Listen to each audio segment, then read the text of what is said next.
করে আজকে বাড়ির গৃহকর্তা ভাগবত অনুষ্ঠানের আয়োজন করেছেন, যেখানে সাধুগুরু বৈষ্ণবের আগমন হয়। সেটা নব বৃন্দাবন, নব অর্থাৎ নতুন বৃন্দাবন তৈরি হয়। তাই আমরা সেই বৃন্দাবনে হরিকথা শ্রবণ করার সুযোগ পেয়েছি। যে বাড়ি গৃহকর্তা হয়তো একজন পরলোক গমনান্তে তার বিরহ উৎসব,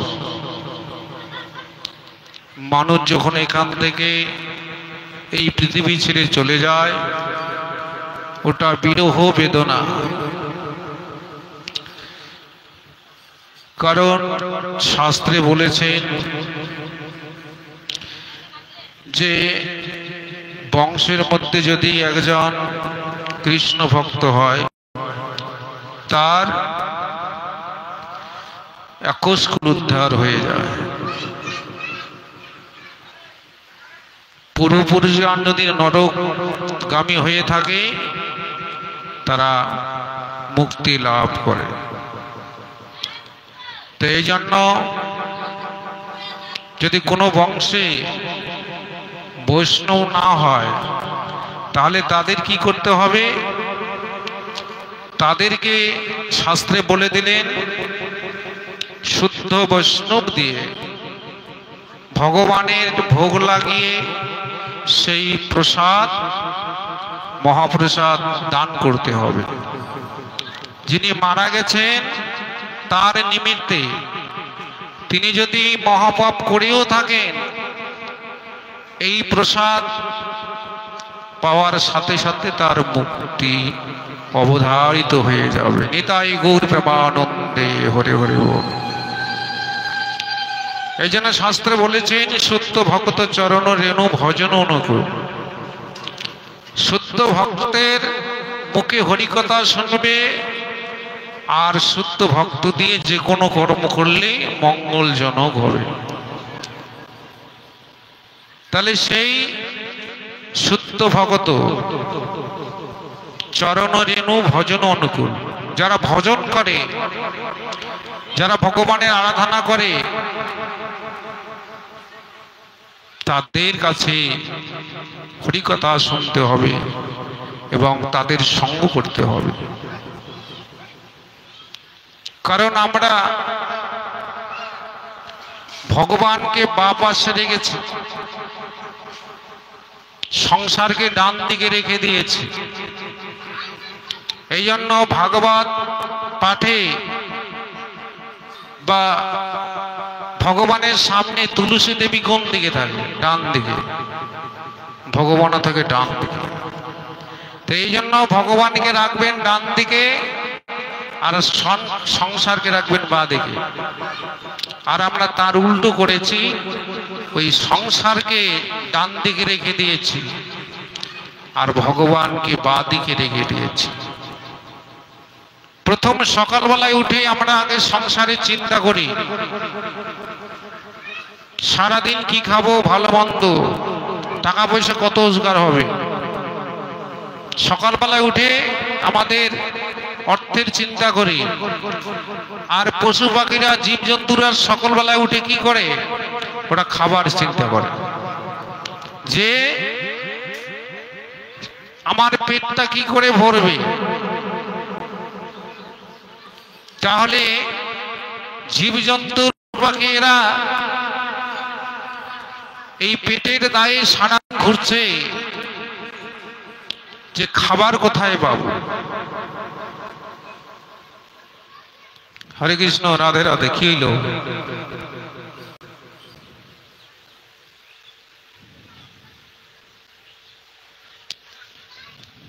তাহলে ওরা সকালবেলায় উঠে একটাই চিন্তা করে, খাবার কোথায়, খাদ্য কোথায় পাওয়া যাবে।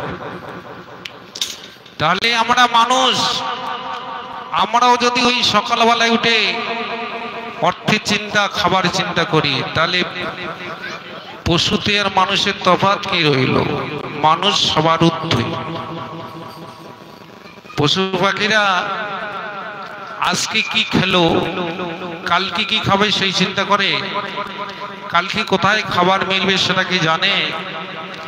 কালকে সকালবেলা বেরিয়ে পড়বে, যেখানে খাবার জুটবে সেখানে যাবে।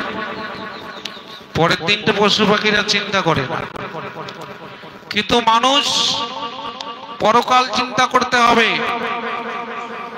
যে এই যে আজকের দিনটা, এই জন্মটা ভগবান আমাদের দিয়েছে, পরজন্মটা কি হবে সেইটা আমার চিন্তা করতে হবে। পরজন্মে যদি আমি মানুষের কর্ম না করি, তাহলে আর মানুষ হতে পারবো না, জীবজন্তুর হয়ে যাব। আর যদি জীবজন্তুর হয়ে যায়, তাহলে তার হরি বলা হবে না, ভগবানকে ডাকা হবে না। তাহলে ভগবানকে ডাকতে গেলে পরবর্তীকালে আবার আমাকে মানুষ হতে হবে। তাহলে মানুষ হতে গেলে আবার আমাকে মানুষের কর্ম করতে হবে। মানুষের কর্ম কি করব? যে মানুষের কর্ম করতে গেলে সাধুগুরু বৈষ্ণবের সঙ্গ করতে হবে, ভজন করতে হবে। ভজন মানে ভগবানের আরাধনা। কারণ কলিতে কোনো ধ্যান নেই, কলিতে কোনো তপস্যা নেই, কলিতে কোনো পূজা নেই, কলিতে একমাত্র ভগবানের নাম। হরের নামই বা কেবলম। এই যে আমাদের দেহের মধ্যে যে ইন্দ্রিয়গুলি আছে, 6টি ইন্দ্রিয়, কাম, ক্রোধ, লোভ, মোহ, মদ, মাৎসর্য, এই 6 জনের মধ্যে 3 জনের প্রবল শক্তি, কাম, ক্রোধ আর লোভ। এই 3 জন আমাদেরকে সংসারে আবদ্ধ করে রেখে দিয়েছে। কারণ যদিও সাধু সঙ্গে মন যেতে চায়, কাম, ক্রোধ, লোভ 3 জনে বাধা দেয়, ওখানে যাওয়া যাবে না। কাম বলছে তোমাকে এখানে থাকতে হবে, তাহলে এই 3 জন একসঙ্গে যুক্তি করে তোমাকে সাধু সঙ্গ করতে দেবে না। তো এই জন্য সাধুগুরু বৈষ্ণবের সঙ্গ করতে বলছে মহাপ্রভু। যদি সাধুগুরু বৈষ্ণবের সঙ্গ করেন, তাহলে কাম, ক্রোধ, লোভ এদের এরা কখনো তোমাকে বাধা দেবে না। ওরাও হরি কথা শুনতে শুনতে, কৃষ্ণ কথা শুনতে শুনতে ওরাও কৃষ্ণমুখী হয়ে যাবে, ওরাও হরি বল বলবে। নিতাই গৌর প্রেমানন্দে হরি হরি বল। তাহলে ইন্দ্রিয়গুলি, এই দেহের যত ইন্দ্রিয় আছে সবগুলি কৃষ্ণমুখী হয়ে যাবে।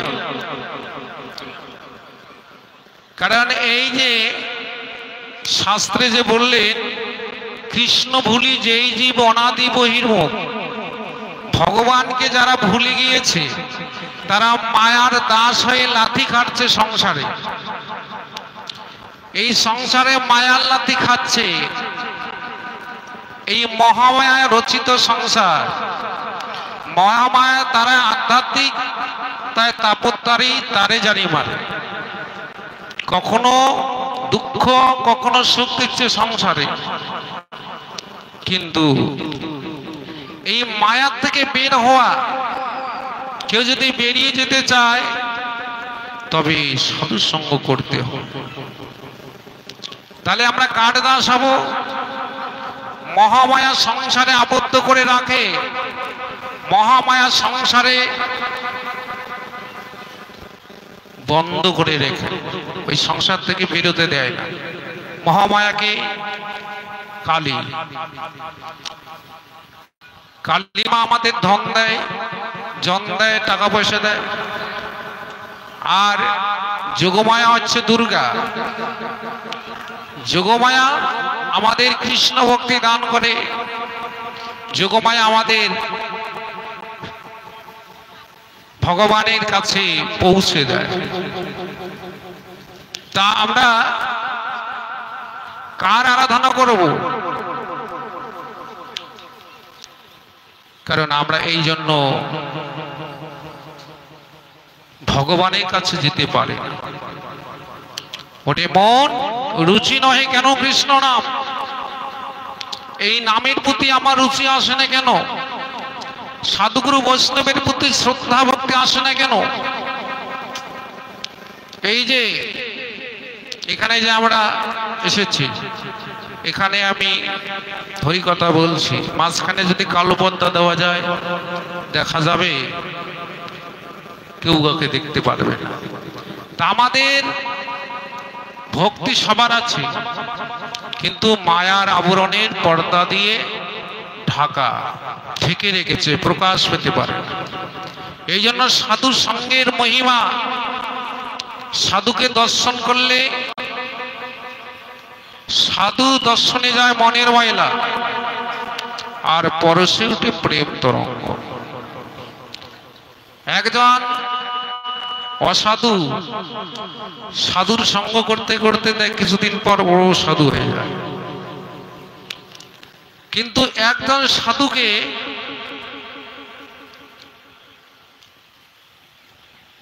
যদি চোরের সঙ্গ করে, সে কিন্তু ওই একজনকে সাধুকে চোর বানাতে পারবে না। আর একজন সাধু 10 জন চোরকে সাধু বানাতে পারবে, এরকম ক্ষমতা আছে। যাই জন্য সাধুর চৈতন্য মহাপ্রভু এই সঙ্গের কথা বলেছে, প্রত্যেকে সাধু সঙ্গ করবে। কারণ সাধু সঙ্গের মধ্যে কি আছে? সার বস্তু আছে। এই সাধু সঙ্গে সাধুর কৃপা যদি পেতে চান, তার সাধুর কাছে বসে।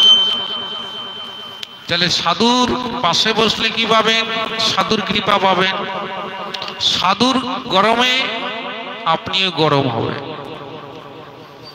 তাহলে এই জন্য নবদ্বীপে ভক্তরা যায় কিসের জন্য? ভক্ত সঙ্গ করার জন্য। তাহলে ভক্ত সঙ্গ করলে ভক্তের যদি কৃপা হয়, ভক্তের কৃপা হলে ভগবানেরও কৃপা হয়ে যায়। এই জন্য ভগবান বলেছেন, আমার চেয়ে আমার নাম বড়, এবং নামের চেয়ে আমার ভক্ত বড়। আমাকে বাদ দিয়ে যদি ভক্তকে ধরো, তবে তুমি আমাকে পাবে। কিন্তু আমার ভক্তকে বাদ দিয়ে যদি আমাকে ধরো, আমাকে কোনোদিনও পাবে না। কারণ আমার ভক্তই আমার পিতা, ভক্তই মাতা, ভক্তই আমার গুরু। ভক্ত আমার নাম রেখেছে বাঞ্ছা কল্পতরু। ভগবানের আর এক নাম হলো বাঞ্ছা কল্পতরু। ভগবানের কাছে যে যা প্রার্থনা করে, যে যা কামনা করে, ভগবান সেটা পূরণ করে দেয়। এই জন্য ভক্তরা রাখলেন বাঞ্ছা কল্পতরু। এই বাঞ্ছা কল্পতরু বৃক্ষের কাছে যে যেটা কামনা করবে সেটাই পূর্ণ হয়ে যায়। তো ভগবানের কাছে আমরা কি চাইব? আমরা ভগবানের কাছে কি বস্তু চাইব? আমরা কামনার বসে ধনজন টাকা পয়সা চাই, কারণ ধনজন পেলে আমরা সুখে থাকব। কিন্তু না, আসল বস্তু আমরা চাইতে পারি না। ভগবানের কাছে আমরা প্রার্থনা করি, আমার ছেলেটা যদি চাকরি পায়, আমি তোমাকে একটা মন্দির করে দেব। আমার মেয়েটা যদি চাকরি পায়, আমি একটা বৈষ্ণব সেবা দেব। এটা আমরা ভগবানের কাছে কামনা করি। মানে তুমি আগে দাও, তারপরে আমি দেব। আর যদি না হয়, আমিও আর দেব না। কিন্তু না, ভগবানের কাছে কামনা বাসনা চাইতে গেলে ওখানে দুঃখ জড়িয়ে আছে। যেটা আপনি পাবেন সেটা তো ভগবান আগে দিয়েছে। ভগবান যেটা আপনি পাবেন, অর্থাৎ পূর্বে যেটা সঞ্চিত পুণ্য আছে, সেটা তো এখানে এসে তোমাকে দিয়েই দিয়েছে। সংসার পেয়েছেন, ছেলে মেয়ে পেয়েছেন, স্বামী পেয়েছেন, বাড়ি পেয়েছেন, দেহ পেয়েছেন, সবকিছু ভগবান দিয়েছে। ভগবানের না দেওয়ার কি বাকি আছে? সব দিয়েছে, তবু আমরা চাই। এই জন্য শাস্ত্রে বলেছেন ভক্তি মুক্তি সিদ্ধিকামী এরা সকলেই অশান্ত, অতএব কৃষ্ণ ভক্ত শান্ত। যাদের ভোগ বাসনা বিলাস আছে, যাদের অনেক টাকা পয়সা আছে, তাদের কাছে গিয়ে যদি বলেন যে মন্দিরে চাঁদা বা অষ্টপ্রহরী চাঁদা ধরে, তারা বলে কি যে এবার পরিস্থিতি ভালো না, এবার একটু কম করে দাও। তাদের ভোগ বাসনা বিলাস আছে, তাদের কৃপণতা আছে। তাহলে ভক্তি মুক্তি সিদ্ধিকামী সকলেই শান্ত। ওদের মনে কিন্তু শান্তি নেই, তাদের ভোগ বিলাস। যতই দেবেন ততই বলবে কি অভাব। সেই জন্য চৈতন্য মহাপ্রভু বলেছে যে আমাকে সরলতা ভাবে ভালোবেসে দেবে, যেটা দেবে তার থেকে দ্বিগুণ পাবে। আমরা তো পেয়েছি যা কিছু ধন জন টাকা পয়সা, এটা তো ভগবানের দেওয়া বস্তু। এটা আমি কোথায় পেয়েছিলাম? আমি যখন এসেছিলাম তখন তো কোনো কিছু হাতে করে নিয়ে আসেনি, সঙ্গে করে নিয়ে আসে। মাতৃগর্ভের থেকে যখন ভূমিষ্ঠ হয়েছিলাম শুধু দেহটাই ছিল, শরীরে কোনো পোশাক ছিল না। ছিল? তাহলে পোশাকটা এখানে মাঝখানে পড়লাম। যখন ধীরে ধীরে বড় হলাম তখন আমাদের দেহের লজ্জা নিবারণের জন্য প্রত্যেকের শরীরে পোশাক। আবার যখন এই পৃথিবী ছেড়ে চলে যাব, এই পোশাকগুলি রাখবে? রাখবে না। যখন এই দেহ থেকে প্রাণ চলে যাবে, এই পোশাকগুলি সব খুলে আগুনের মধ্যে ছাই করে দেবে, এবং দেহটাও তোমার আর কেউ দেখবে না। তাহলে যে দেহটা প্রিয় ছিল, ছেলেমেয়েরা সবসময় আমাকে বাবা বলে ডাকতো, যখন এই দেহের থেকে প্রাণ চলে যায় কিছুক্ষণের জন্য বাবা বাবা বলে কাঁদে, কিন্তু তারপরে কি দেহটা ঘরে রাখতে চায়? তখন কি বলে যে দেহটা শ্মশানে পুড়িয়ে আসো। শ্মশানে পুড়িয়ে দিয়ে ছাই করে দিলেই, কারণ আর ওই মরা মানুষের মুখ আর কেউ দেখে না। যে মানুষকে স্পর্শ করলে কেউ স্নান করতে হয়, জীবিত মানুষকে যদি কেউ স্পর্শ করে কেউ স্নান করতে হয়? হয় না। আর যদি ওই মানুষটা মরে যায়, স্পর্শ করলে কি হবে? স্নান করতে হবে না? তাহলে যতক্ষণ দেহের মধ্যে প্রাণ থাকে ততক্ষণ আমার দেহটা পবিত্র থেকে যায়। আর এই দেহ থেকে যখন দেহ প্রাণ চলে যায়, দেহটা অপবিত্র হয়ে যায়, তাকে স্পর্শ করলে স্নান করতে হয়। তাহলে এই পৃথিবী থেকে যেদিন আমরা চলে যাব, কি নিয়ে যাব? এটাই তো মূল তত্ত্ব। তুমি কেন এসেছো এখানে? কি করতে এসেছো? কি করছো? এবং যখন তুমি এই দেহ ছেড়ে তোমার প্রাণ চলে যাবে, কি নিয়ে সঙ্গে করে যাবে? এটা তো মায়ার খেলা। সংসার নাট্যমঞ্চ অভিনয় ভগবান তৈরি করেছে সংসার মেলা। এই যে ভবের বাজারে, এটা করে ভবের হাট। যে সংসারের মধ্যে যেমন ভগবান শ্রীকৃষ্ণ রাখাল দিয়ে নিয়ে গরু চড়াইতে গিয়েছিলেন, কিন্তু কোথায় গরু চড়িয়েছিলেন? মাঠে। কিন্তু আমরাও এই যে জগৎ সংসারে এসে খেলা খেলছি কোথায়? এই সংসার মাঠে। এই সংসার মাঠে খেলা খেলছি। সদস্য কারা? আমরা বাড়িতে যে কয়জন আছি এরা হচ্ছে সদস্য। খেলতে খেলতে কে যে হারিয়ে যাবে এটা কেউ জানে না, কেউ বলতে পারবে? ছেলে মেয়ে মা বাবাকে সঙ্গে করে নিয়ে সংসার করছি, ওই সংসার খেলা খেলতে খেলতে হয়তো বাবার আগে ছেলে হারিয়ে যায়, চলে যায় না? কিন্তু তা তো যাওয়ার কথা ছিল না, কিন্তু যাওয়ার কথা ছিল না, কিন্তু তবু তিনি চলে গেল। কিন্তু ওই খেলাতে যে কে হারিয়ে যাবে সব ভগবানের লীলা, কারণ ওটা কেউ বলতে পারবে না। এই জন্য ভগবানকে স্মরণে রাখতে হবে। শরণ্য শরণাগত হইবে যাহার, তাহারও প্রার্থনা শুনে শ্রীনন্দ কুমার। এই জন্য আমাদের চৈতন্য মহাপ্রভু বলেছেন, ওরে কলির জিতন অভ্যাস করো। কি অভ্যাস করবো? যদি তুমি হোঁচট লাগে, শরীরে কোনো আঘাত লাগে, মুখে বলার অভ্যাস করো। আমরা অনেক সময় যদি হোঁচট খাই, মাকে ডাকি, বাবাকে ডাকি, মা রে বাবা রে, মুখে আসে একটা, যে কোনো আসে, যার যেটা অভ্যাস আছে। চৈতন্য মহাপ্রভু বলে যখন আঘাত লাগবে, আঘাতের মধ্যে তুমি হরিবোল বলার অভ্যাস করো, কৃষ্ণকর বলার অভ্যাস করো, রাধে রাধে, জয় নিতাই। এটা অভ্যাস যখন হয়ে যাবে, এটা অভ্যাস হয়ে গেলে মৃত্যুর সময় তুমি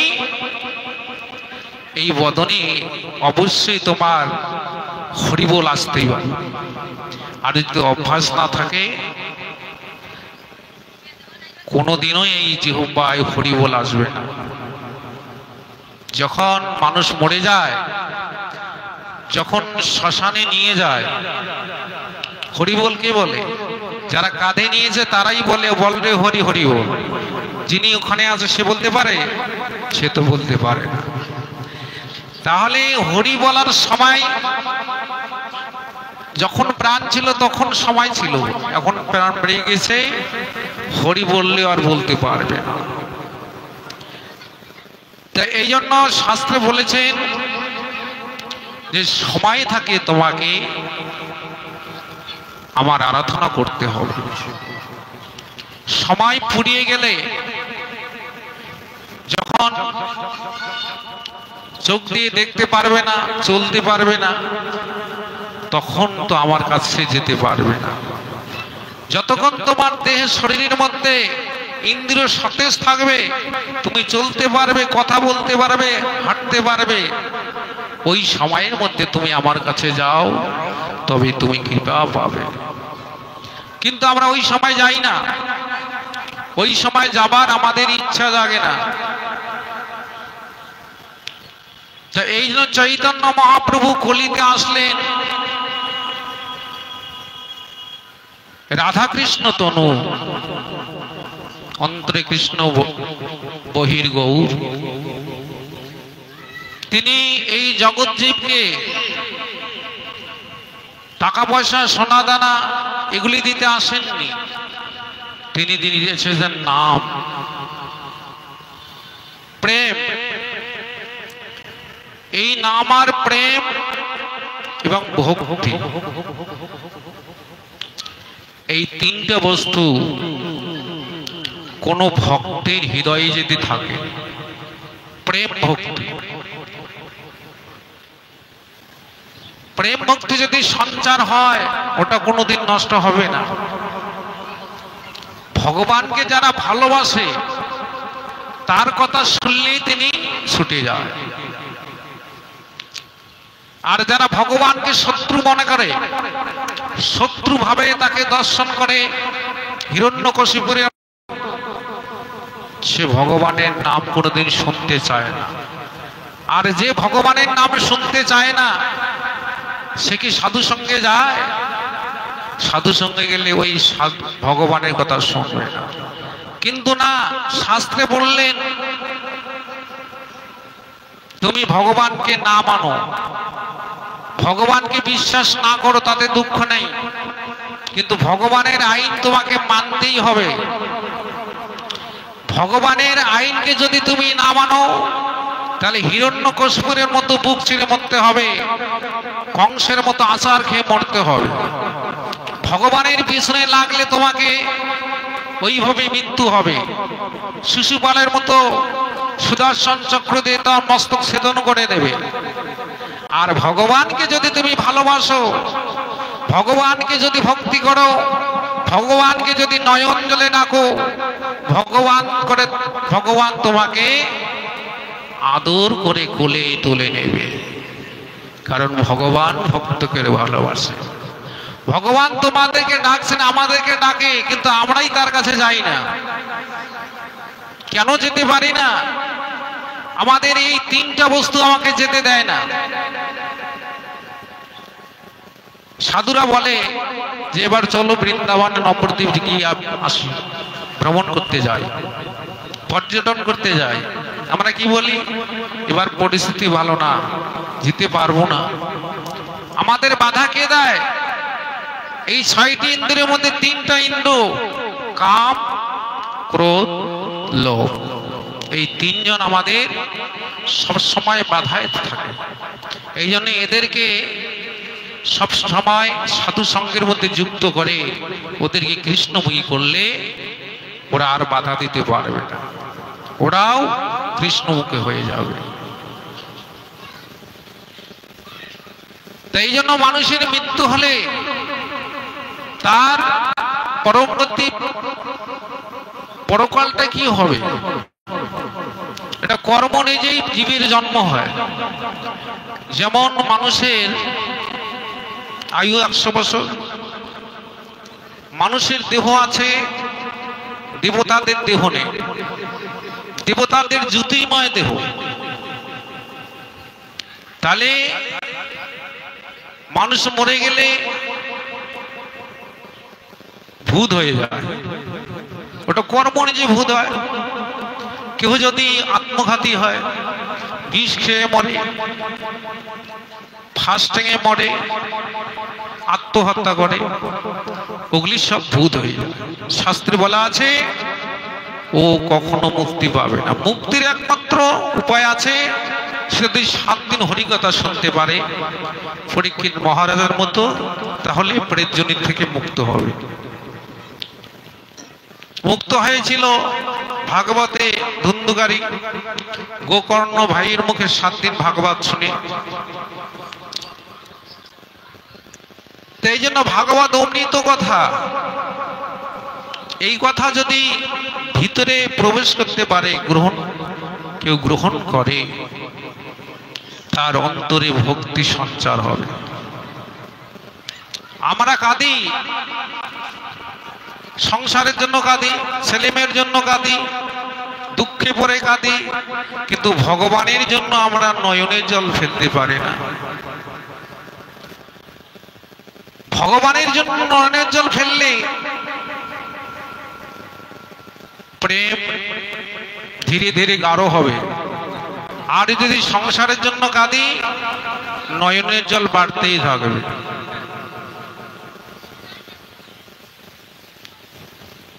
ভক্ত হরিদাস তিনি গরু চুরি করেছিলেন ভগবানের। গরু চুরি করার জন্য তাকে ভগবান দ্বন্দ্ব দিলেন। কি দ্বন্দ্ব দিলেন? হরিদাস, ব্রহ্মা গোবর্ষ হরণ করেছে ভগবানকে পরীক্ষা করার জন্য। আরে ভগবান হয়ে ছোট ছোট বাচ্চাগুলির এটু খাচ্ছে, এ কেমন ভগবান? যদি অহংকারে ভগবান বিনাশ করে, এই জন্য তিনি গোবর্ষ হরণ করেছিলেন। তাই তার জন্য তার শাস্তি কি হলো? ব্রহ্মা কে অভিশাপ করলো। তাকে বলল, ব্রহ্মা তুমি আমাকে পরীক্ষা করছো, তুমি গরু চুরি করলে, যাও মর্তধামে, তোমাকে ব্রাহ্মণের ঘরে জন্ম হবে, পালিত হবে মুসলমানের ঘরে, যৌবনের ঘরে। যৌবন হরিদাস নামে মর্তধামে চলে যাও। তাহলে এই শাস্ত্রে কেন দিলেন? আর 7 দিন যে বৃষ্টি দিয়েছিলেন ইন্দ্র, প্রবল বেগে বৃষ্টি দিয়েছিলেন, গিরি গোবর্ধন ভগবান শ্রীকৃষ্ণ ধরেছিলেন, আর ওখানে সবাই রাখালগণ, গোবর্ষ এবং রাধারানী সখীরা সবাই মিলে একখানে ছিল। 7 দিন এত বৃষ্টি দিয়েছিলেন ইন্দ্র, এই বৃষ্টির দিকে জল, কিন্তু যে জায়গাটায় ভগবান শ্রীকৃষ্ণ আছে ওই জায়গাটা গিরি গোবর্ধনের চতুর্দিকে জল নেই, এক ফোঁটাও নেই। প্রথম পবনদেবকে পাঠিয়ে দিয়েছিলেন ইন্দ্র, পবনদেব একটু গিয়ে দেখো তো ওরা মরল না বেঁচে আছে। এখন পবনদেব এসে দেখছে আরে চতুর্দিকে জল, কিন্তু ওই জায়গায় জল নেই। ওরা সবাই মিলে আনন্দ করছে, খেলছে। গিয়ে বলছে ইন্দ্ররাজ, ওরা তো মরা তো দূরের কথা, ওরা আনন্দ করছে। এই সর্বনাশ, এত বৃষ্টি দিলাম। হ্যাঁ বৃষ্টি তো জল অনেক, কিন্তু ওই জায়গাটা জল নেই। তখন অগ্নিদেবকে পাঠালেন। অগ্নিদেব, এই পবন দেবের কথা আমার বিশ্বাস হচ্ছে না, তুমি একটু যাও তো। এখন অগ্নিদেব তিনি গিয়ে দেখে আপনি অবস্থা, জল চতুর্দিকে, কিন্তু ওইখানে জল নেই। গিয়ে বলছে মহারাজ, ওই রকমে ওরা তো আনন্দ করছে, ফুর্তি করেছে, জল আছে চতুর্দিকে। তখনই ইন্দ্ররাজ মাথায় চিন্তা পড়ল, এ কি অবাক কথা, আমাকে নিজে যেতে হবে। এসে দেখে সর্বনাশ, কথা তো ঠিক, চতুর্দিকে জল, ওইখানে জল নেই। কি করলেন ইন্দ্ররাজ? ছুটতে ছুটতে গিয়ে ভগবানের চরণে পড়ে গেলেন। প্রভু, তোমাকে আমি চিনতে পারিনি, আমাকে অপরাধ ক্ষমা করে দাও। ভগবান তো হচ্ছে পরম দয়ালু। ভগবান বললে, ইন্দ্র তোমাকে ক্ষমা করে দিলাম। কেন? একটা স্বার্থের জন্য, একটা স্বার্থের জন্য তোমাকে ক্ষমা করলাম, আর না হলে তোমাকে 1 সেকেন্ডে বিনাশ করতে পারতাম। কি করেছিলেন ইন্দ্র? যে বৃষ্টি দিয়েছিলেন 7 দিন, ওখানে রাখালগণ, ধেনুবৎস, সখীরা এবং তার সঙ্গে রাধারানী সবাই মিলে ওখানে আনন্দ করছে। এই জন্য ভগবান শ্রীকৃষ্ণ ক্ষমা করে দিলেন, যে তোর জন্য আজকে 7 দিন আমি রাধারানীর সঙ্গে সঙ্গ করতে পারলাম। হৃদয় গৌরবানন্দে হরি হরি। এই জন্য তোর ক্ষমা হয়ে গেল। কিন্তু ব্রহ্মার ক্ষমা হলো না। ব্রহ্মা আমার গোবর্ষণ হরণ করেছে, তাকে মর্তধানে যবন হয়ে জন্ম নিতেই হবে। তার দ্বারাই হরিনাম প্রচার করব। 22 বাজারে বেত্রাঘাত করবে, শরীর দিয়ে রক্ত পড়বে, ওর মুখে হরিনাম প্রচার হবে সব জায়গায়। পৃথিবীতে যত আছে নগরাদি গ্রাম, সর্বত্র প্রচার করব মোর এই হরিনাম। নিতাই গৌরবানন্দে হরি হরি বল। তাই ঠাকুর হরিদাস রূপে এই পৃথিবীতে এসে হরিনাম প্রচার করলেন। এবং মহাপ্রভু পরবর্তীকালে এসেছিলেন। অদ্বৈত প্রভু প্রতিদিন গঙ্গার জলে তুলসীর পাতা নয়ন জলে ভিজিয়ে ডাকে, হে প্রভু, তুমি যে আমাদেরকে পাঠিয়ে দিয়েছো হরিনাম প্রচার করতে, আমাদের দ্বারাই হবে না।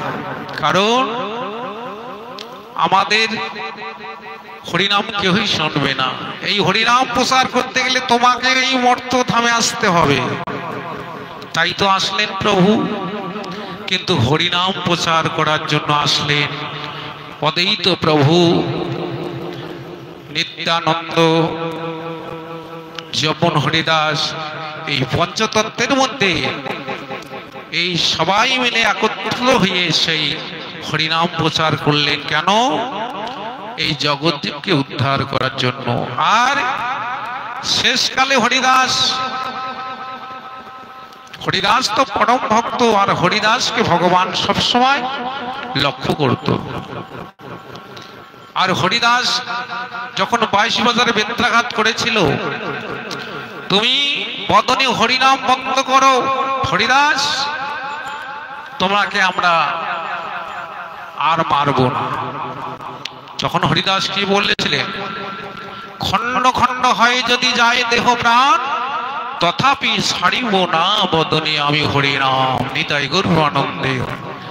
আর আমাদের আমরা যদি একটু কষ্ট হয়, শরীরে রোগ ব্যাধি হয়, আমরা ভগবানকে গালাগালি করি। আরে এত ভগবানের পূজা করি, ভোগ দেই, দিন রাত মালা জপ করি, তাও সংসারের যন্ত্রণা, শরীরের ব্যাধি ছাড়ে না, ভগবান আর ডাকবো না। হরিদাসকে বলছে যে দেহ যদি আমার চলে যাও তবু আমি হরিনাম বন্ধ করব না। ভগবান আমাদের মাঝে মাঝে পরীক্ষা দেয়। দেখবেন যারা সাধুগুরু বৈষ্ণব হয় তাদের এই কষ্ট দুঃখ বেশি হয়। যারা হরিনাম করে তাদের গোয়াল ঘরে গরু মরে যায়, তাদের এই দুঃখ ক্লেশ যন্ত্রণা বেশি হয়। ভগবান মাঝে মাঝে পরীক্ষা দেয়, তুমি কতটা আমার কাছে এসেছো। তাহলে এই পরীক্ষা মানে কি প্রণতি, মানে যত পরীক্ষা দেবেন তত উঁচুতে যাবেন। ক্লাস তো পরিবর্তন করতে হবে। তাহলে এই পরীক্ষায় যদি তুমি উত্তীর্ণ হতে পারবে তাহলে তুমি আর মায়ার দাস হবে না, তুমি হবে নিত্য কৃষ্ণ দাস। জীব নিত্য কৃষ্ণ দাস। আমরা প্রত্যেকেই ভগবানের দাস, কিন্তু আমরা ভগবানের থেকে বাদ হয়ে মায়ার দাস হয়ে লাথি খাচ্ছি এই সংসারের মধ্যে। নিতাই গৌর প্রেমানন্দে হরি হরি বল। তো এই জন্য যিনি এই দেহ দেহ ত্যাগ করে পরলোক গমন করেছে সাধুগুরু বৈষ্ণবের কৃপায়, এবং যে তিনি যদি কোনো অপরাধ করে থাকেন এই আজকের অনুষ্ঠানে তার আত্মার কল্যাণ হবে।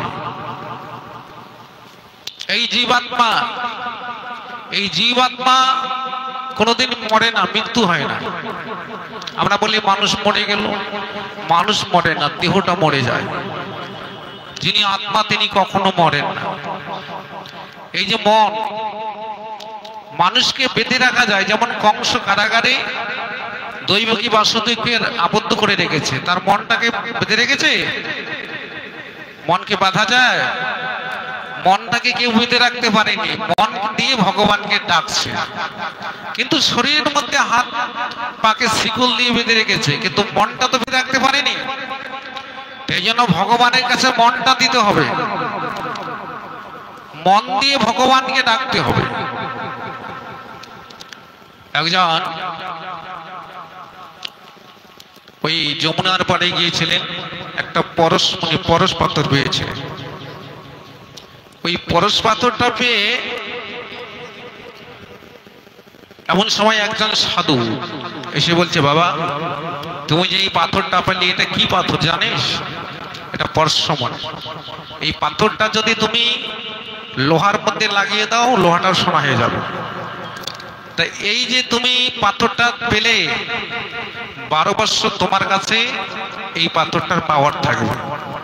12 বছর পর কিন্তু এটা তুমি অন্যজনকে দিয়ে দেবে, তোমার কাছে আর তখন কাজ হবে না। আর এই 12 বছরের মধ্যে তুমি বড়লোক হও বা অন্যজনকে কৃপা করো, যত করবে তত হবে। তিনি এসে যেই লোহাতে লাগাচ্ছে সেটাই শোনা হচ্ছে। এইরকম করতে করতে বড়লোক হয়ে গেল এবং অন্য অন্য মানুষকে উপকার করছে, অনেক ধন সম্পদ করলো। এখন 11 বছর হয়ে গেল, এখন 12 বছর হবে। এখন চিন্তা করছে এটা কাকে দেব, এটা তো পরশমণি। তিনি কোথায় গেলেন? শিব শঙ্কর ভোলানাথ, তার কাছে গিয়ে প্রার্থনা করলেন, হে শিব শঙ্কর ভোলানাথ তুমি আমাকে কৃপা করো, এই যে পরশমণিটা আমি কাকে দেব? ভোলানাথ দৈববাণী হয়ে বললেন, ওরে যে যাকে পাথরটা দিবি, যে নিতে চাইবে না তাকেই দিতে হবে, যে নিতে চাইবে তাকে দিবে না।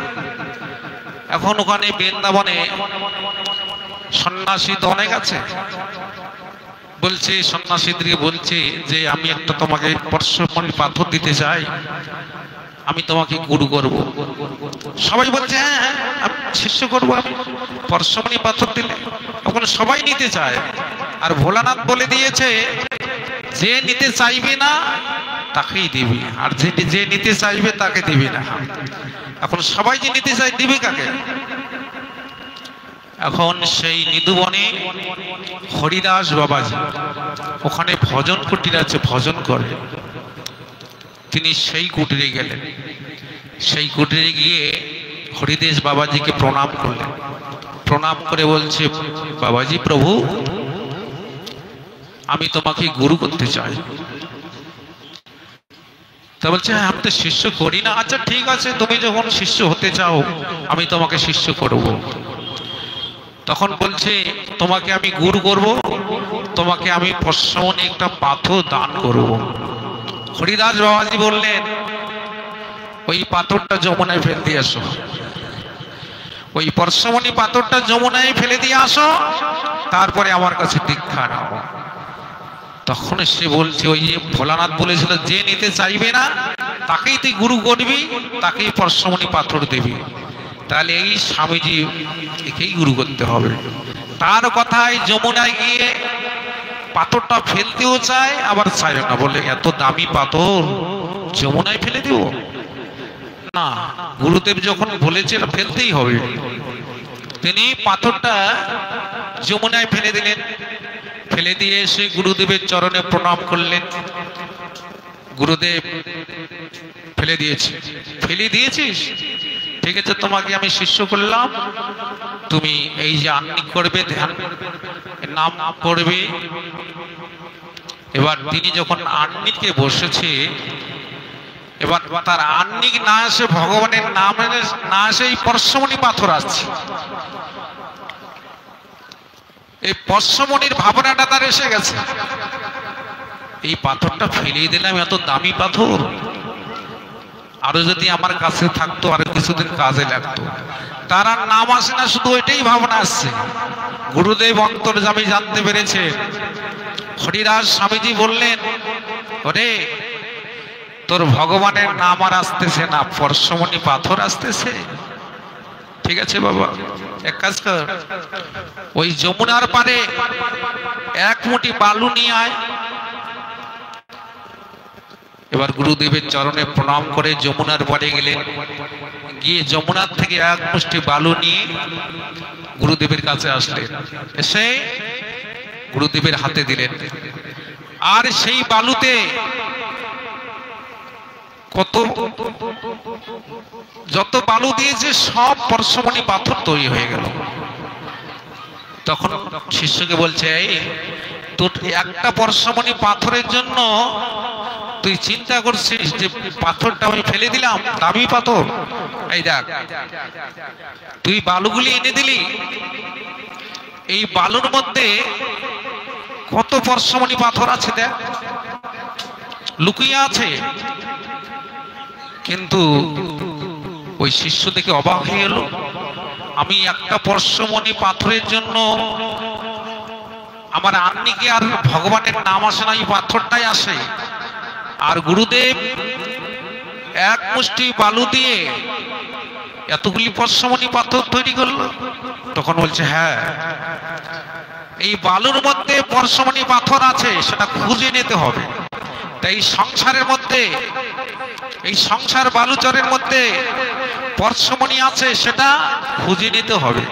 সেটা যদি খুঁজতে না পারি, ওই সংসার বালুচর হয়ে থাকবে। নিতাই গৌরানন্দে হরি হরি বল। পঞ্চা কল্পতরুবস্য কৃপা সিন্ধুবেচ পতিতানাং পাবনেভ্যো সর্ব বৈষ্ণবেভ্যো নমঃ।